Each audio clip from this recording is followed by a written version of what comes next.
What's your name? Hi, I'm Shimi Lore. Well, Shimi Lore, welcome to Messy Friendship Lessons. So, hey guys, I'm back. I feel like I should stop saying that. I was out with my friend Gori and she was like, you're always saying you're back. Where's the podcast? Well, we're back. You can see we're in a new setting. Hey, it looks cute. It looks so cute. And today we are talking about floater friends. The title of today's episode is Why Am I the Floater Friend? And I brought my sister and my best friend, both with history of being floater friends, to talk about it. She doesn't even know what a floater friend is because she's not chronically online like me. Like, you're not using TikTok. I feel like I am. Okay, to be fair, actually, because I've been doing 75 hard, my TikTok time has been limited to 55 minutes a day. But I feel like, low-key, I am chronically online. It's just maybe different FYPs. Yeah, maybe my FYP is all about friendship, which is very on brand. Okay, so let me start by telling you what a floater friend is, so that we can discuss it, because you have been a floater. All right, now. I know you. Like, I know you've been a floater friend. I have been too. Basically, a floater friend is someone who they don't have like a main friendship group. They have a bunch of different friends, and oftentimes they can feel kind of not disconnected from all their friends, but they feel like they're not close to any of their friends, that they're just floating through all the friendships in their life. So I'm friends with this person, but there's nowhere I belong. And a main thing a floater friend often feels is I'm nobody's first choice, or like super first pick. Okay, so what do you think about the floater friend? Now that you fully understand it, I've given you the context. Okay. Can you relate? Was I presumptuous? No. No, I definitely think I can relate to being a floater friend. And to some degree, like, I think on multiple things you said one thing. I think floater friends don't necessarily have like a set group of friends. Like, you don't have a group of friends where you're like, I hate when people use my boys, my girls, because I'm like, what is this? But like, you don't have these are my quote unquote girls. Yeah. And, like, I like my girls. Like, Sex and the City, like they do everything together. Like, you don't have that like core group. I think I can still relate to that today. I think not nowadays, and how I've actually been for a lot of my life, I normally have like one super intense friendship in my life at a time. Not that I float through many, guys, but I normally have one super intense friendship in my life, and then like my friends, all my other friends, the little groups, whatever. So I definitely can relate to it. I don't know. I know you were talking about why am I the floater friend? Girl, I don't know. I feel like the not having a friendship group is one of the things floater friends experience. But I think the biggest part of the floater friend is not feeling close to anyone. Like, even in their individual friendships, they feel overlooked. Yeah. So they hang out with people one-on-one, but then when their friend is having a party, they don't invite them. Do you get? They feel like they're on the outskirts of every close friendship in their life. So that's like one of the main things. For example, I hung out with Shimlere. I caught up with Shimlere for dinner, but then I don't see Shimlere for another couple of months. But on Shimlere's story, I'm seeing her with Timmy-san, I'm seeing her with her sister, I'm seeing her out. Because Shimlere is living her life, and I'm not part of her life. I'm just like a friend who's observing from the outside. I think that's the main thing they feel. The not closeness and keeping their friends at a distance. Okay. Which is what I was saying. Yeah. No. Do you have a reason why that you think that may be the case? People experience that? Because I know why I experienced it. Okay, maybe you tell me why you experienced it, and I will. If I'm honest, the reality of that only changed for me within the last 2 years. Okay. Because I've always been friendship group adverse, I was so used to it. But in uni, I did kind of have a core group of people that I was living with, that I was doing things with. So post leaving university, having all these multiple individual friendships, and then just catching up with them, I did feel like I was floating. I didn't have a name for it then, but looking back now, I'm like, oh yeah, for sure I was floating, because I was catching up with these people, but these people were also hanging out with people when they're living their actual life, outside of catching up with me for dinner. They had people that they were living their actual life with and having fun with and making memories with. And I was watching. What you actually just said now is really interesting. And I think a key thing to note about being a floater friend is you don't have somebody you feel like you're doing life with. That's exactly it. And you know what I might actually beg to what's the spring? Beg to differ? Beg to... No. Oh, wasabi. What I might... You asked me what's what you're calling me wasabi. I don't know what I'm trying to say. I don't know what I'm trying to say, guys, but I actually think I think hyper-independence plays a huge part in floater friendships. because I think a huge part of friendships is carrying each other's burdens.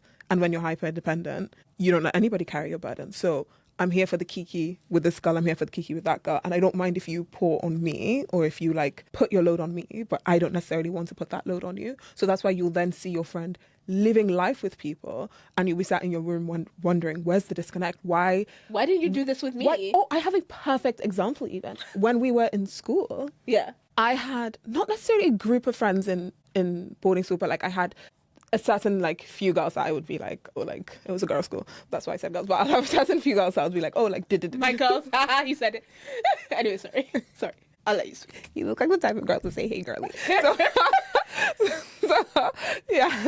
I had a certain few that like, you know, would talk with. And I remember at one point, because I wasn't fully vulnerable with so many different aspects of my life, at one point when people were entering into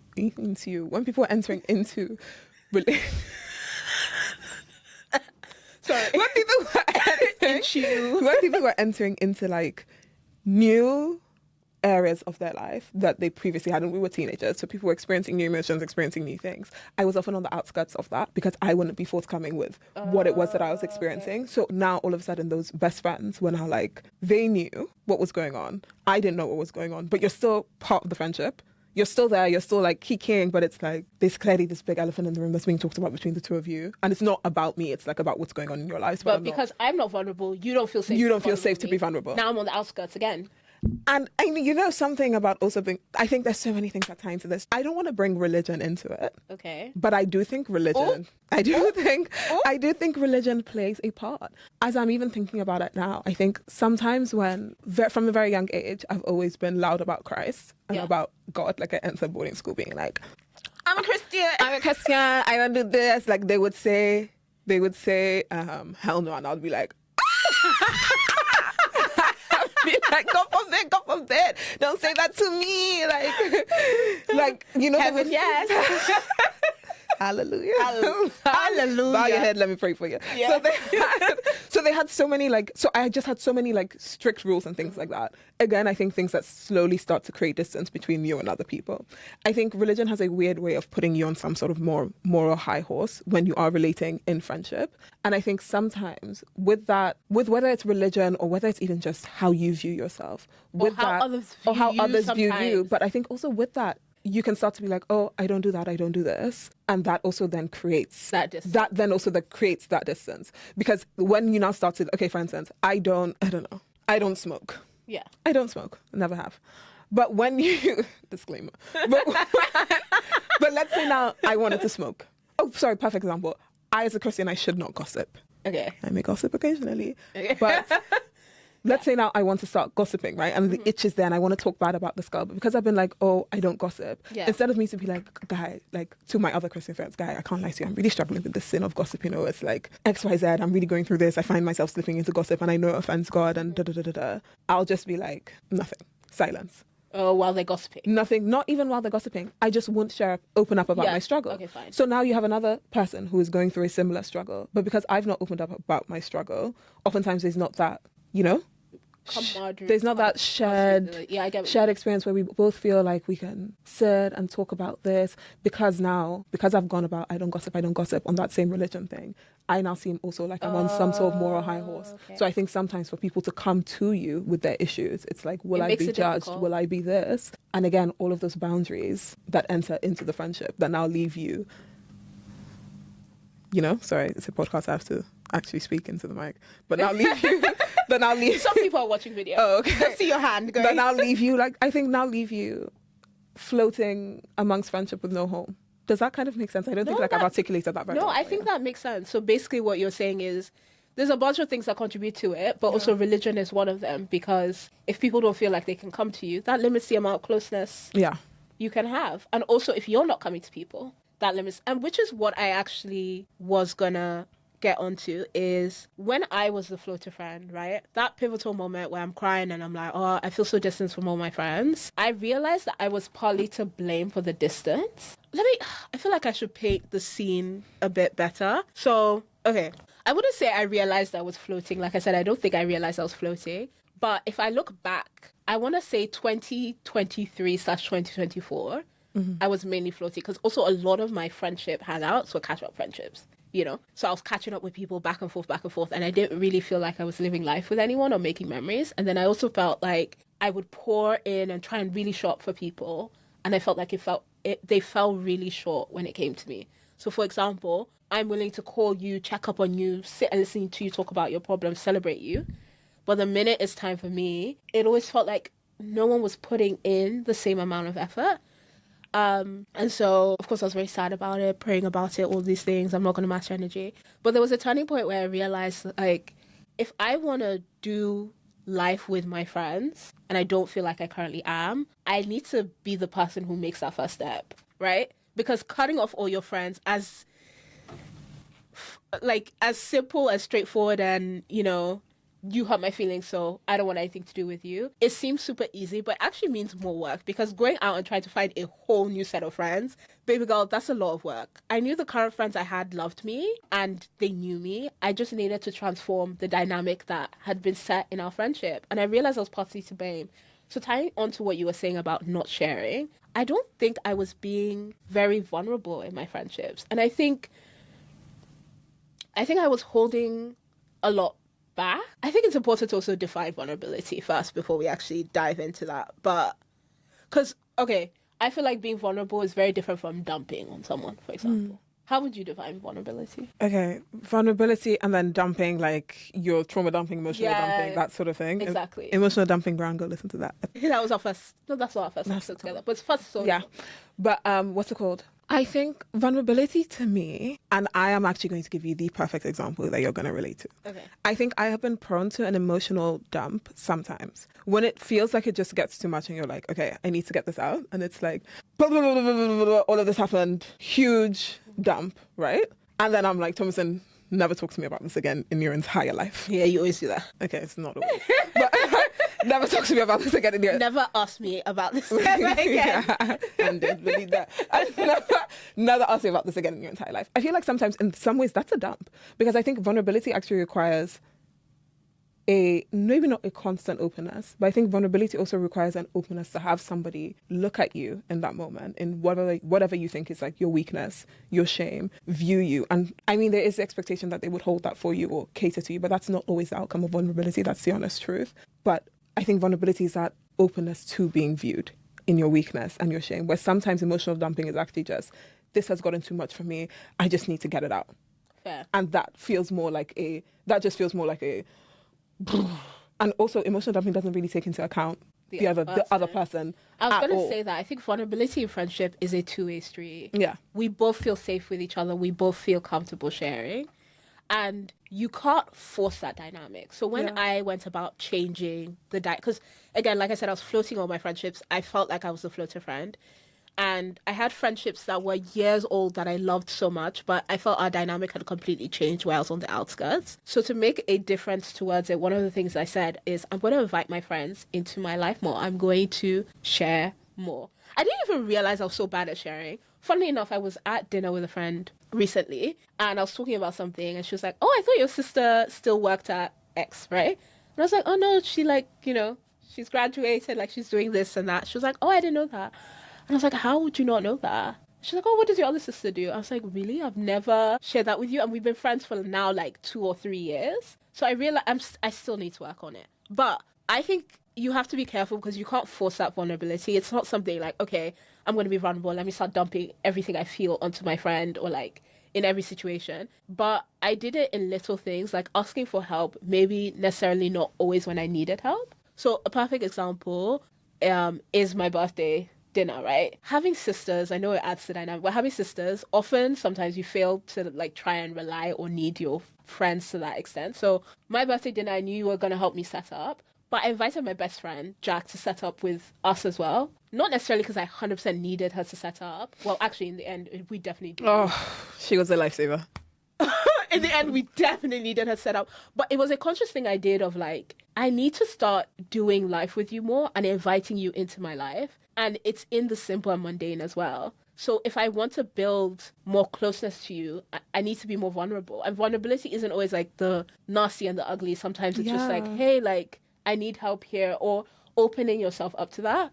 So even in the planning and discussing things with her, like I told her what I was doing. I was like, hey, can you come help us set up? And it just, in the last year, she was talking about this with me actually. She was like, we've just gotten so much closer. And I think it's been my active effort to be more vulnerable. I've also found she's more vulnerable. Another thing I did specifically with Jack was, before, when I went through any issues, I very much deal with things by myself. I think we're both the same. I'll like retreat, deal with it myself, unpack it. And I still believe in that to some extent.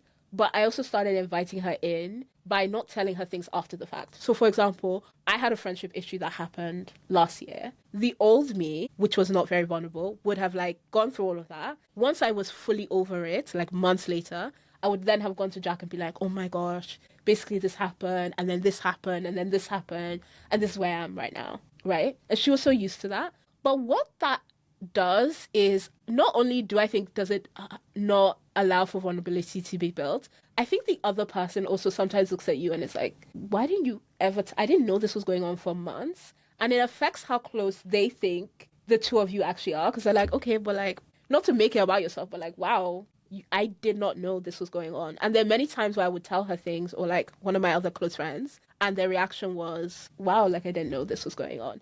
So what I did differently last year is, when I was going through it, I picked up the phone and I called my friend and I told her, literally cried to her, and I was like, oh my gosh, this is going on. And we talked about it. And moments like that have honestly brought us so much closer. But I've benefited from it as well, because, you know, the advice and the stuff she'd give me and the encouragement, I would always leave the phone calls laughing or better. Whereas if I was still on the whole process everything on my own, I probably would have cried, prayed about it, and would have gotten over it by myself. But having that other person, I generally think I got over the situation a lot faster. So yeah, that's my take on vulnerability and bring you closer. I think it's needed, and I think it can help really resolve this whole floater friend feeling. I agree, because it tethers you somewhere. Exactly. So I'm gonna flip it and I'm gonna ask you, do you feel like there's any friendship where your vulnerability has done the same thing? I definitely do. Yeah, I know it's always so crazy, because I told her I told her like months ago, and I was like, it's so crazy because we've been friends for a very long time, and she's been my close friend for a very long time. But I was like, I didn't feel, jeez. I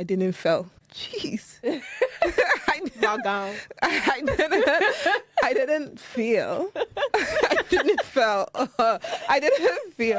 I was like, not that I didn't feel, but I was like, I think I just trust you so much more now than I ever have before. Like, I think now we're like, whoa. Now we're locked in. Now that's my twin in them. Like, she was my twin in them before, to be fair. But yeah.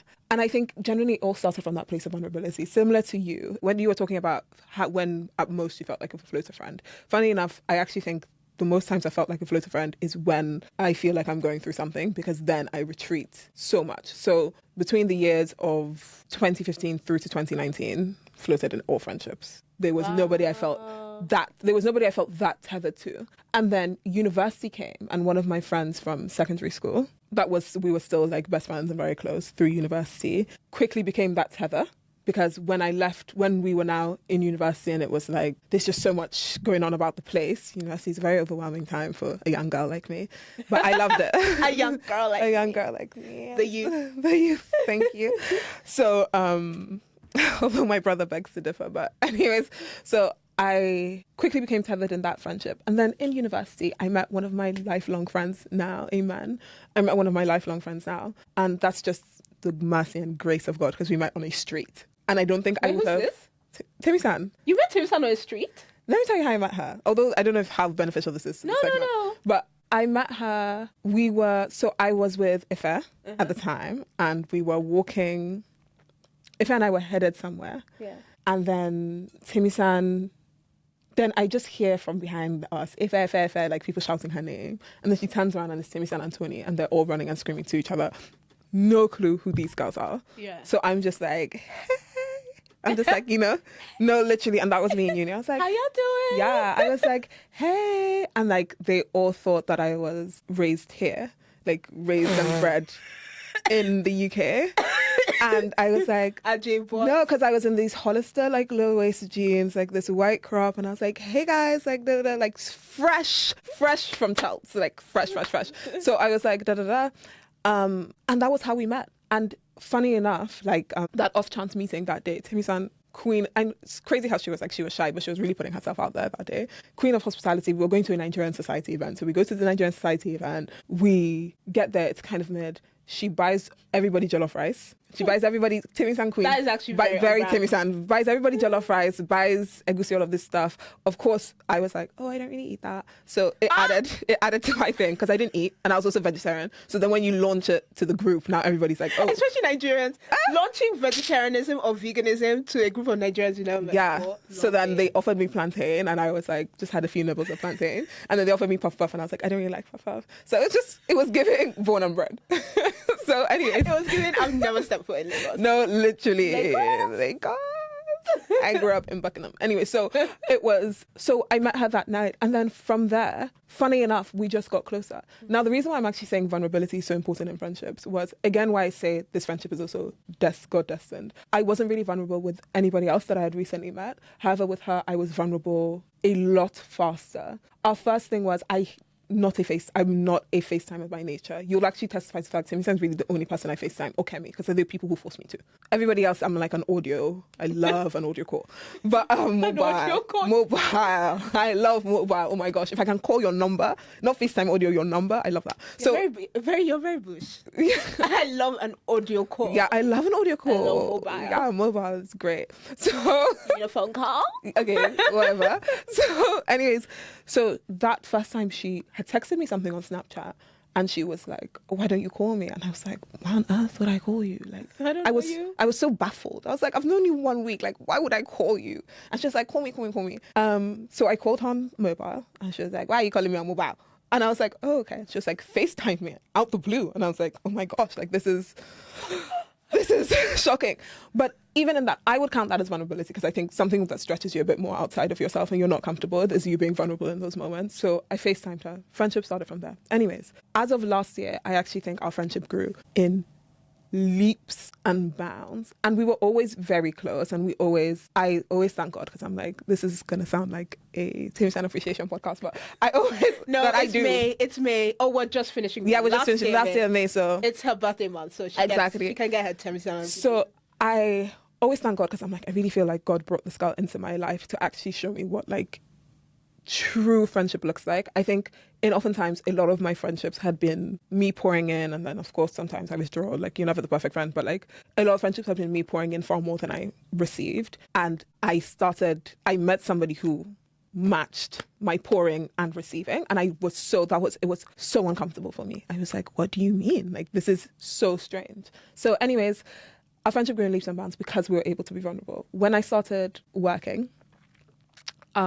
it was a great time. I loved work. I liked the people, but I struggled a lot in those years. I think just the adjusting from graduating into the working life for the 2 years. So I withdrew a lot. Like, I didn't talk about work. I didn't do a lot of things. So that often then meant that when you're spending somewhere and that's your 8 to 6 or 8 to 7 at times, and that's a big part of your life and you're not talking about it, and then all you do is go home and crash because you're so tired. There was no vulnerability in my life, and that led to me floating even more. And I feel like in those same instances, we actually kind of started to drift a bit. Like, I would then, exactly what you're describing. I relate exactly what you're describing. I would see her on Insta with this person, that person, I'd be like, oh, okay. And but then I'm free this weekend. Yeah, but not only her, a lot of my other friends as well. Same. I would see a lot of my other friends on Instagram, and I'm like, what is going on? Because these were all people that we used to hang out. So I was like, oh, okay. But then all that did at that time was just draw me further into myself, because I think oftentimes your mind, on the first instance, doesn't love to check and be like, Shemire, what are you doing? It loves to go, woe is me. So immediately I was like, woe is me. I need new friends. I'll be like, God, like, I need new friends. Like, da, da, da, da, da, da, da. We're all guilty of it. And then I was walking one day, and I was literally just reflecting on friendship and thinking about it as I was walking home. And I was like, gosh, I only share when I feel comfortable to share, similar to you, when the matter is done. But there are also some matters that are like done, and then by that time I'm like, CBA to repeat this. And then also with having sisters, if I've had to tell it to one person, it's often done in my mind. So unless I hold like a press conference, unless I gather everybody and I'm like, look, this is the fact, let's leave it after that. But if I've had to tell this one person, I'm like, okay, like, that's one and done. I've got what I needed. I'm never somebody who needs like 6 or 5 people to tell me the same thing. It frustrates me. So, and I think that's right, Percy. I still operate like that. So yeah. So anyways, we drifted not drifted, but like we were fine, but like it wasn't as close as we could have been. And then 2025, I was like, I'm actually going to start relying on people. One, for help. I hated help. I'm still getting used to the concept of help. You guys can only imagine my life as a sister who loves to help her. But I just couldn't stand it. I just couldn't fathom why someone would want to help me. I would be like, why would you want to help me? I hated help. I hated being given things, which has changed a lot in 2025. But last year, but I hated a lot of those things. And the moment I like started accepting those, the moment I started inviting her into my life, and she actually used to force help me all the time. So there was that's the sort of friend she is. Like, she will just bulldoze the help. You don't want the help, she'll still help you. But like, but the moment I started accepting the help, the moment I started accepting just receiving things in life, but also the moment I started exactly the same thing, saying things in real time, the dynamics in the friendship changed. And not only did she become more vulnerable, it also then felt like we were actually doing life together. So it now became a thing of, I'm having this problem. Listen, she still complains, but it's still, she complains that what? You're not sharing. Yeah, I'm still not perfect. If you're watching this, don't get me started. I'm still okay. I'm still not. You still need to work on that. I'm still not perfect. I'm almost there. I'm not about all of that, but I'm still not perfect. But I definitely would say, I even think in my relationship with you as well, I would use that to testify. But also, I would use 2025 as a year I actually became a lot more receptive of like help and support in my life, and allow God to surprise you guys. I can't emphasize that enough. Allow God to surprise you, because there are people that love you way more than you would ever realize. So allow God to surprise you. But anyways, yeah, so the vulnerability changed the nature of friendships. One thing that vulnerability actually brought more of into my friendships is joy. Because I actually think that when you are having a mask and you're hiding things, oftentimes you feel disconnected, because you're going through so much. So you're sitting there with your friend, but your mind is actually plagued with what you're going through. And it will hit you at random times and you'll be like, ugh. A wave of sadness will hit you, but you can't communicate that because nobody actually knows what it is that you've been going through. So now, and to start the story, again, it will take time. So now it's just like, I don't know what to do. So, so much to this. What actually happened was when I started being more vulnerable with my friends, when I actually started being more vulnerable with my sisters, more joy entered into the relationship, because now I can express what I'm feeling. I can express the weight that's on my chest, and I don't always feel tense. I don't always feel like my back is up against the wall because I'm carrying everything by myself. Now somebody can actually sit with you in your sadness. They can sit with you in your discomfort. They can sit with you at times even in your shame. And by the mercy, sound like Apostle Salman, by the divine mercy of God. But by the divine mercy of God, I've been gifted with good friendships and good siblings. Yeah. But now when you allow people to sit with you in that and carry you in that, somehow joy and laughter just have a way of filling the room and taking over the situation. And that changed our friendship. We were always joyous and always laughing. But there's a joy in like, I see you, you see me, I still accept you. Exactly. So spot on. Especially what you're saying. That's what I was saying with Jack, like, I would leave our conversations laughing. I'd still have been fine, but that joy entering is so real. I actually think the sharing in real time is a massive part of the vulnerability for me. When people clocked on that I wasn't sharing as much, they would withdraw how much they shared, and then would get even more distant. So the vulnerability changed the game for me, for sure. Like, you guys, the amount... Jack was probably sick of me, because 2025, of course, we went through a lot in 2025. So Jack was probably sick of me, but I called her crying so many times because instead of just dealing with things in isolation, I was like, you know what? This girl's my best friend. I'm going to bring her into it rather than speak to her after the fact. I mean, there's still some things that I only shared a while after.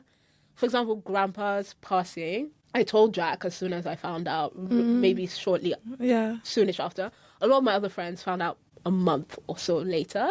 And I still refuse to talk to any of them about it. But I think that is leaps and bounds that I was still talking to some friends about it. This is the thing. This is about why you're the floater friend, right? So basically, I think I was the floater friend because I wasn't being vulnerable in my friendships. And I wasn't being intentional into inviting people into my life.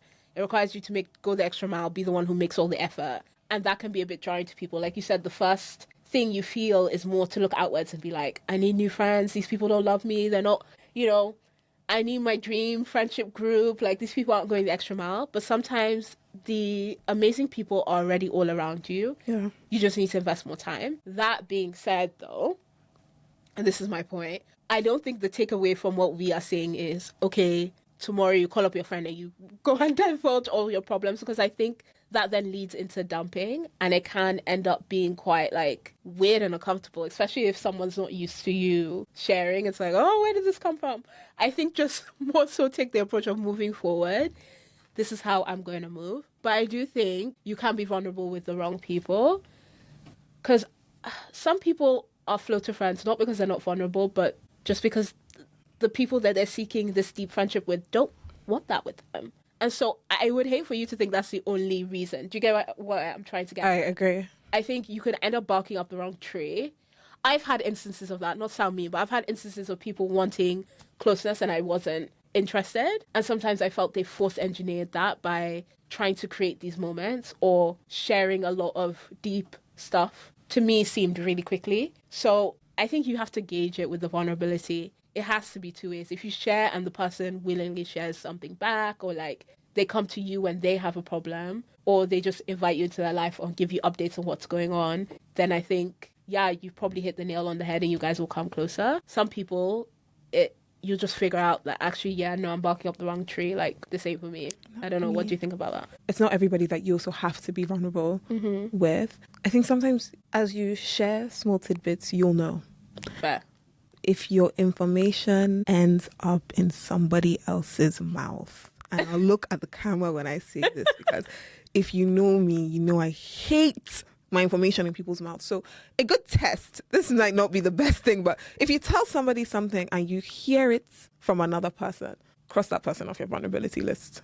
I agree. Today. Like, it's actually not worth it. You know, one thing I always say to people, right now, when we're young and we're in our 20s, you're playing it small scale. Any issue you have in friendship right now, if you're feeling a bit of mistrust with this one, if you're feeling this one tells my information, this one does this one does that, it's very small scale right now. If obviously, of course, you speak to that person about it and it still doesn't change. I'm actually not a big cut people off, because I think you can have friendships at different levels in life.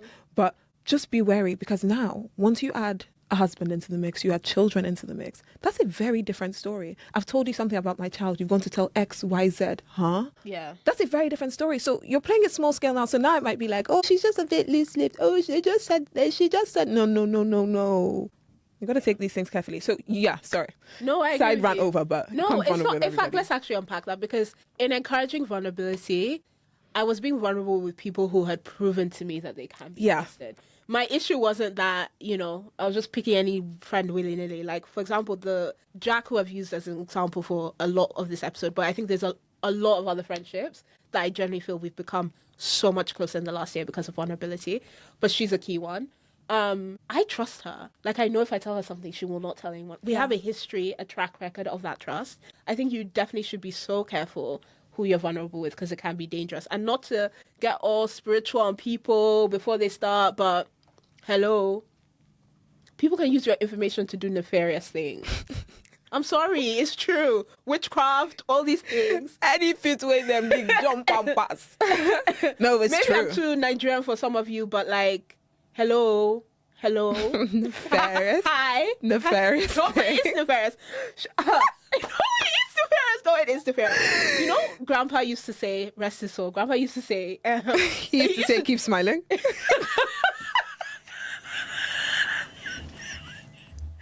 Nobody's gonna get why we're laughing at that. We're gonna look crazy. Anyway, okay, to be fair, he did not trust anyone.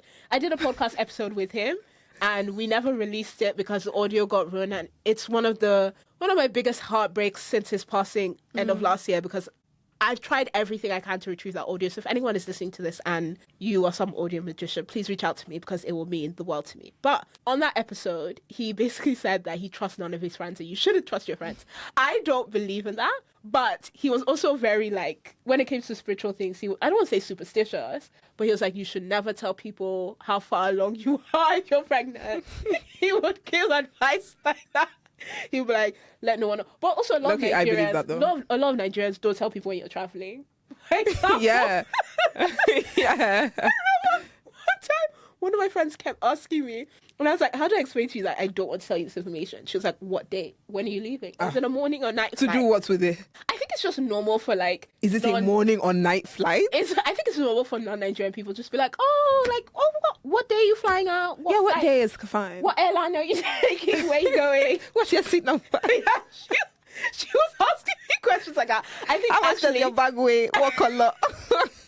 That was all that was left to ask. What was my seat number was all that was left to ask. She was asking me like, what airline I'm taking, is it morning or night flight? Just, I think trying to make conversation, and I was awkwardly dodging the conversation. She was now looking at me like, why are you being so weird about when you're flying? How am I going to tell you that? I'm sorry, I've been raised not to tell people this information. I think there's some things that's like fair enough, like the Holy Spirit will give you discernment, and there's some things that are obviously culture. But Thomason, I promise you, not that your friend is trying to be nefarious, but nobody makes conversation by being like, what time is it, morning or night? You ask more about what are you doing when you get there? Like, is the weather going to be nice? Like, oh, no.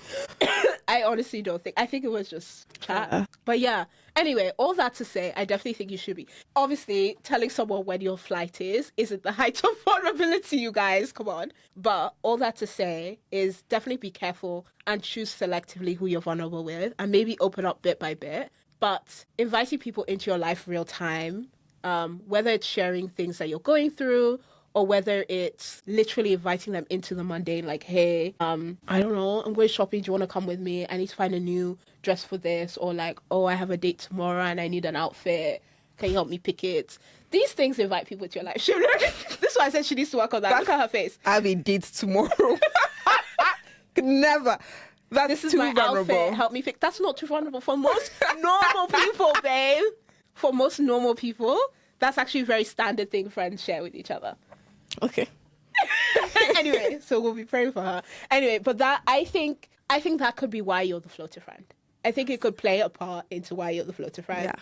And at least for me, it was why I was the floater friend. I genuinely mean it. The difference in my friendships, even the people I'm not super close to, the difference in our friendships now that I invite people into my life real time and before is almost night and day. Yeah, I feel so close. Every friend in my life right now, I do not feel like I'm floating at all. I genuinely, the love I have for them, the closeness, like the bond, it just feels so deep. I also think my 25th birthday party helped. My birthday party helped really change that for me. I felt so much closer to people after it because everybody really showed up and there was so much love in the room and I felt so loved. And it also helped me realize how loved I am. I don't know, sometimes you don't realize how much your friends love you. You just kind of think... Let God surprise you.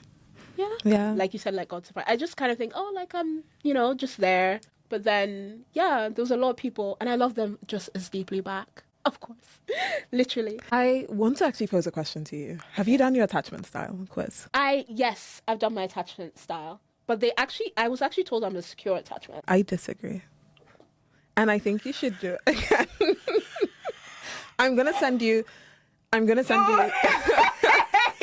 Wait, this is giving when you said to Dad, my love language is, what did you tell him? I said it was acts of service. Acts of service. And he was like, no, that's wrong. Your love language is actually, what did he say? Quality time. Quality time. And he was right.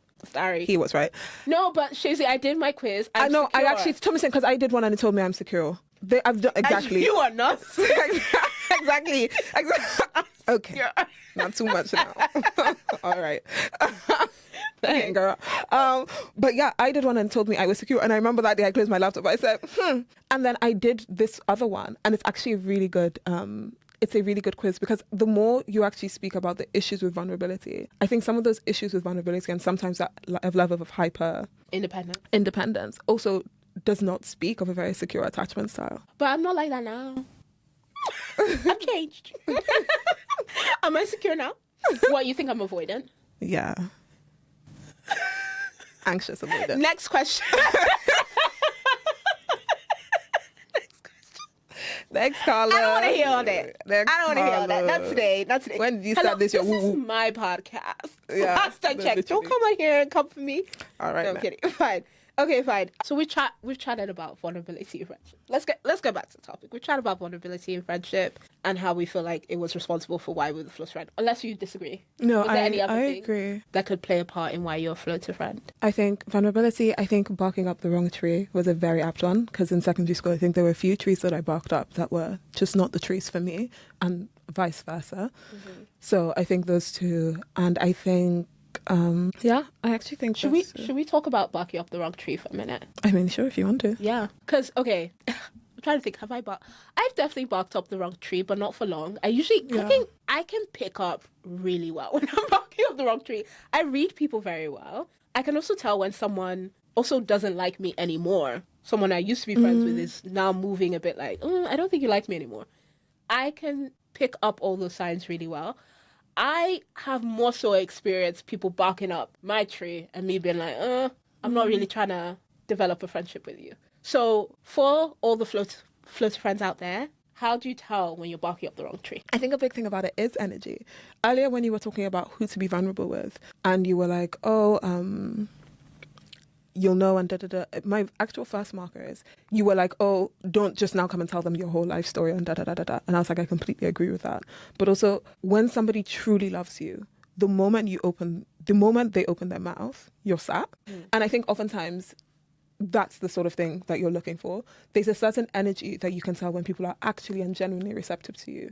If somebody you're trying to speak to them or you're trying to engage with them and it's a bit, fair enough, people have their own moods and things like that. But if it's consistently, yeah. Oh, you know that smile. Okay, and it's a bit fake and they're withholding information, and then you see them with somebody else and they are lively and not withholding information and not da-da-da and they're all of that. Sometimes that may be a sign that you're especially for me when I was actually quite young. Those were the sort of markers that I used. Sometimes that would be a sign that, maybe I'm barking off the wrong tree. Maybe it's a thing of people open up gradually over time, but sometimes you can tell when somebody is actually being cool to you. And also people will tell you. I generally believe every human will sort of like, there will be signs, there will be markers. They will tell you over time. So listen out for cues in how they speak about you, how they speak to you. And I think then you'll sort of know, okay, is this somebody that I can actually pursue a close, vulnerable friendship with? Or basically, I agree with everything you're saying about barking up the wrong tree. I think sometimes also people are just nice. Yeah. And you need to tell when someone's just being nice and polite and kind to you, and they're not going to be someone who's going to be like, they're not going to be rude. Just because they're nice doesn't always mean they're interested in a friendship or necessarily a close one. I do think there's sometimes a place for you to pursue other people. Like sometimes you need to be the one to put in the energy in the first place before they reciprocate it. But if, as you're trying to pursue friendship with them and you're putting in energy, you're putting out feelers repeatedly, and you're getting nothing back, then I think it's time to take a step back. Or if you can generally see somebody's starting to feel uncomfortable by how hard you're pursuing the friendship. Sorry, I've been in that place where I was a bit uncomfortable and I was like, actually, I'm not really interested. But so I'm not interested not because there's anything wrong with you. I'm just not, I'm not vibing with you in that way. You're a lovely person, but that's not the case. Yeah, I think those are all things to tell you you're barking up the wrong tree. And if you're barking up the wrong tree, go port elsewhere. But also, on that point of let God surprise you, I also think people can surprise you. There are people I feel really close to today when I started being more vulnerable that I just would not have expected us to get as close as we are now. And so sometimes the love, the close bond of friendship that you're searching for can come from the unexpected places. I would not fixate your mind on a particular person, but just be. 100%. Sorry, that is exactly actually what I meant by let God surprise you. It's he surprises you with people. Yeah, yeah. Well, spot on. Just be. Also, I know we always talk about friendship on this podcast and dissect it, but I do think some of us, I know we always talk about friendship. Friendship lessons. I know we always talk about friendship on this podcast. I know sometimes all about friendship. No, but I do think our generation can sometimes fall into the trap of overcomplicating things. Just experience. The person you're meant to be close to, you will both just find yourself being closer. Just experience the friendship and how things are. Yeah, and you're human. Even on our generation, overcomplicating things. But I also think, not that people think they're demigods, but I'm just some of these things that we're doing, not to be like that. Looks maxing, optimize this, How do you know looks maxing, but you didn't know floater friend? I didn't know that, but looks maxing, optimize this, optimize that. I'm actually just you're actually human at the end of the day. And some of that human experience is just breathe and live your life. And you will have flaws. You're not perfect. Yeah. But you'll meet people who accept you in that. And as long as you can be this is a flaw, and if it harms somebody, I'm actually, trying to get better at it. But my gosh, so sorry, I just agree with you. It really stresses me out. I hear you. I'm still stuck on you knowing looks maxing and looks maxing and Smallville. What's Smallville? You don't know that? They're like, I'm in my Smallville era. No, what's Smallville? Okay, so there's a part of my FYP that's actually influenced by Fore because of how many TikToks he sends me. So sometimes I get like really like 16-year-old TikToks. Okay. But Smallville is like, there's a show called Smallville and it has that really attractive man that's Superman on it. I know, yeah. And he's like, and everybody on Smallville mogs, as the kids say. You're really the youth, wow. Okay. Everybody on Smallville mogs. So they're like... I can't take you seriously saying And mog. if you're saying mog, just to be clear, mog is not man of God. When I first read it, was like, everybody man of God. I was like, what is going on? I was so confused. Because I'm used to seeing emoji as man of God. Yes. So that's actually true because people do WOG, woman of God. Yes. So everybody walks and walks. Honey, you stay in that church. Wow. Hallelujah. She said, Mom? And I will dwell in his house forever and ever. Man of God. Yeah, I was so confused. So I had to ask for it, of course. I was like, what is this? So everybody, I actually forgot my point. No, you were basically saying we're human. Yeah. All this like mogging. Well, I was saying to you what Smallville was. So Smallville is like when you are in your looks maxing, mogging era. So they watch the show and then mew and then show you like their 6-month transformation. I can't take people seriously. Okay, cool. Right. Okay, so to finish off the podcast episode, I do have a final question. Being vulnerable in friendships has allowed us both to no longer feel like floater friends. Mm-hmm. Has it changed your definition or standards for your friendships, or even how you look at certain friends? Do you have to take no? Really? It actually hasn't changed that definition for me because, and this is vulnerable here, I'm not at the point where I want that with everybody. That's fair. I'm actually happy with the friends and it's not just one friend anymore. Yeah. God be the glory. I'm working on myself, y'all. But I'm actually happy with the friends that I have that level of vulnerability with, and I feel quite, because I don't like my information too... I like it very concentrated. Yeah. So the way that it's concentrated now is fine for me and it's perfect for me. So I wouldn't also say the being vulnerable has allowed me to experience the friendships that I have a lot deeper, but I don't also measure other friends that I make along the way or other friendships to that standard, because it's also not a standard that I'm expecting from them, because it's not a standard I'm actually pursuing. I get what you mean. Okay, fair. So to your definition, standard of friendship, how you look at friendship has stayed the same because it's not a blanket thing that you want. It's not a blanket thing that I want, but my definition of friendship in what it means to be a friend. So that's the thing. It's not a blanket thing that I want in all friendships, so I don't compare them or evaluate it against that. But my definition of what it means to be a friend when vulnerability entered has been impacted. So that's changed. Yeah, there's what it means to be a, maybe not a friend, because I'd be picking up friends anyway, but like a... I'm picking up friends anyway. I'm happy. Like what it means to be like, there's a scripture that says there's a friend that sticks closer than a brother. Mm-hmm. And I think I've found that in friendship. Okay. And I think my definition, I think I came into realization of what that scripture meant. Oh, do you get what I mean? That's so sweet. I came into realization of what that scripture meant when vulnerability entered. The friend that sticks closer than me? Than a brother. You're not a brother, and not my actual brother. Love him down. He's actually my friend. You can interchange brother and sister. There's a friend that sticks closer than me? No, okay, yeah. I know that's wrong. No, it's not like that. But for me, when I read that scripture, I'm like, joking. You get what I mean? But I'm like, it's on par. Yeah. That's about to make me sick. I was like, I thought I was your best friend. Hello. And is. Talk about overestimating your place in people's eyes, barking up the wrong tree. God forbid.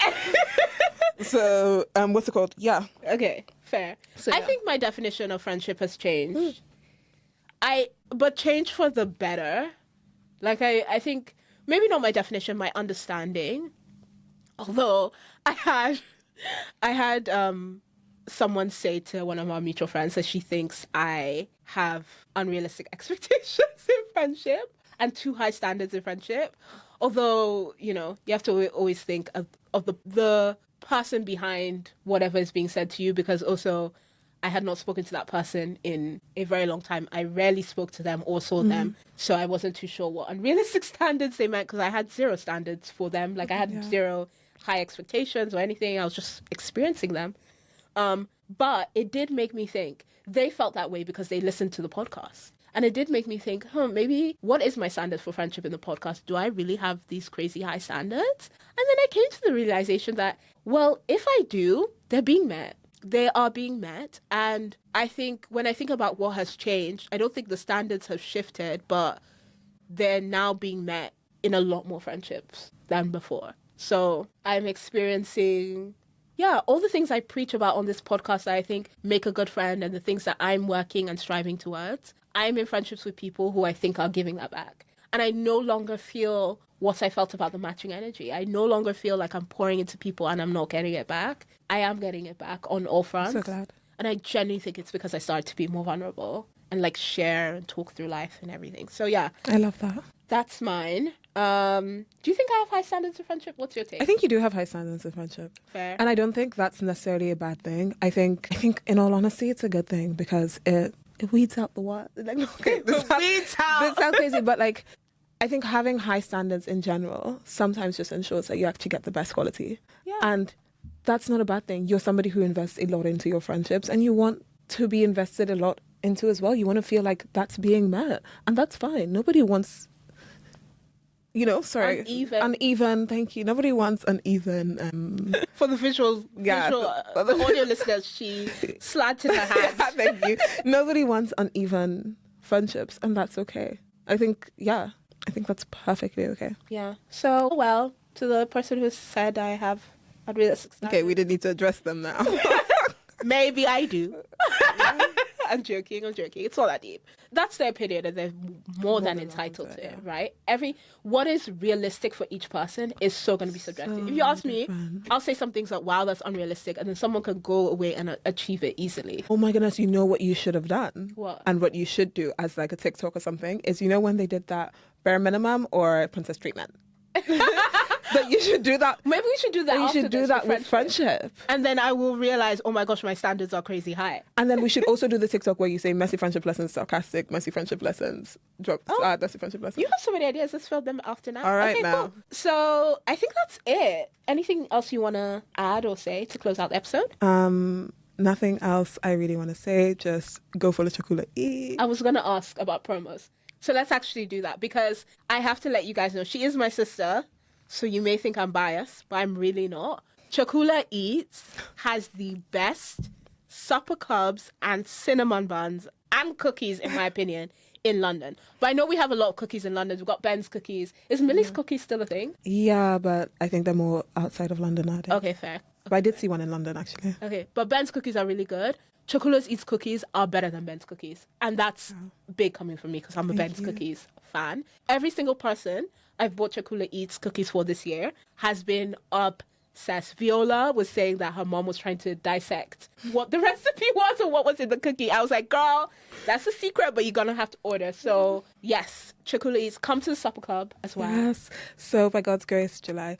But follow Chakula_Eats on Instagram. I'm the founder and we are a micro bakery. And I also run supper clubs in and across London, and then we also do a lot of fundraising work. So you can also have the guarantee your money goes to a good place as well. Yeah. For any listeners who are in Lagos, right? We're in between London and Lagos. It's between London. I know a couple of people have been messaging me, hey, I'm having a beach party. Will you cater? I'm not there, but I will be. I will be back. Beach parties soon. In Lagos. We need to go back. I will be back. She will cater soon. And we definitely have to have a Messy Friendship Lessons X Chakula Eats Supper Club. 100%. You guys, the food was so good at the last supper club in Lagos. And it was raising money for women who have suffered from domestic violence. And sex trafficking. It was in partnership with the Survivors Project. Go follow them. They're great. Yeah, and it was amazing. That jumbo shrimp. Hotel in Akara. Oh my goodness. Fried it like... Oh, it was like an Akara Akara jumbo shrimp. Nuts. That's the and we got new ideas, new methods, everything coming out. I'm so excited for the Messy Friendship Lessons Supper Club. I can't wait for that. But we have to raise money for something. I'll think about something. Maybe something people are going through. Maybe loneliness, because that's really hard. A good one. Okay, cool. Well, thank you for listening to Messy Friendship Lessons. Make sure to follow us on all platforms. We're on Instagram. We're on TikTok. We're going to make those TikToks now. And if you have not given this podcast a rating, wherever you're listening, please do. If you're listening on YouTube, subscribe, come join us for our chats. And honestly, if you have also been a floater friend, or if you're going through this, or there are any other things that you feel contributed to it and you would love to just chat to someone about it, genuinely feel free to DM me and let me know your thoughts. I will always reply, or drop a comment, and maybe you might find someone else who relates. Okay, God bless you guys. God bless Love you. Thanks for listening. Bye.